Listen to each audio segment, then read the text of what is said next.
ថ្ងៃត្រង់ណាអត់បានធ្វើម្ហូបខ្លួនឯងទេបងប្អូនអើយនេះបា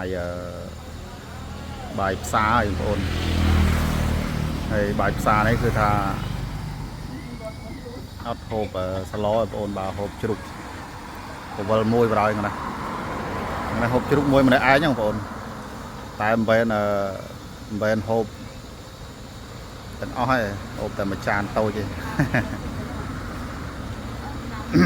បាទនេះអាំងហើយជាមួយទឹកជ្រលក់ទឹកប្រហុកបាទតំណងសាច់គេបាទសាច់គេមានទឹកមានស្អីគេនោះស្អីគេប្រឡាក់ឈីវនោះនេះមើលស្រក់បាច់កោងដល់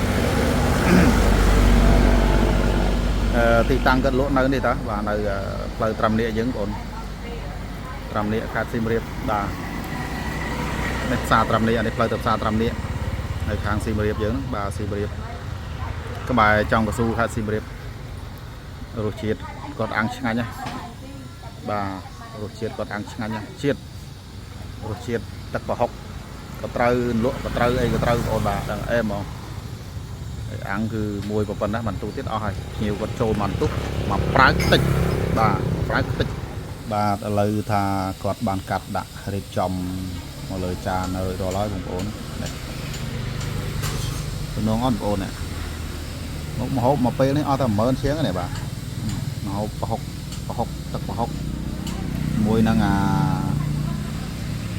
សាច់អាំងពវល់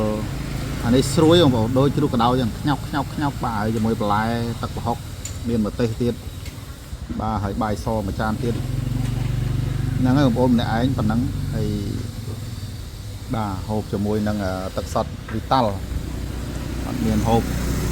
ទឹកកន្លាច់ទឹកអីណាបងប្អូនបាទតែច្រឡំនេះបាយថ្ងៃត្រង់ទេបងប្អូនបាទអញ្ចឹងហូបកន្លែងគាត់ខ្ញុំរីកមិនបាទ10 លើ 10គឺថារសជាតិបងប្អូនបាទអាចទទួលយកបានហើយកន្លែងអង្គុយក៏ឆ្លាស់ល្អបាទសម្រាប់បងប្អូនដែលចង់ហូបបាយថ្ងៃត្រង់អីអ្នកសៀមរាបយើងបាទអាចជើញមកសាករសជាតិបានបងប្អូនណាបាទអរគុណ